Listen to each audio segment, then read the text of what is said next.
మొత్తానికి నూతన సంవత్సర శుభాకాంక్షలతో మనం కాలక్షేపం చేసాము.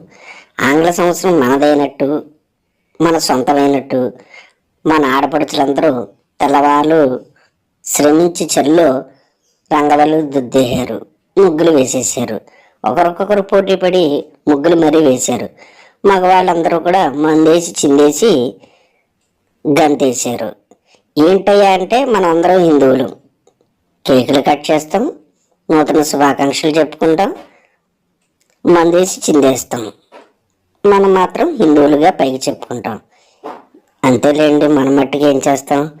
మనం సెక్యులర్ హిందువులుగా మారిపోతున్నాం.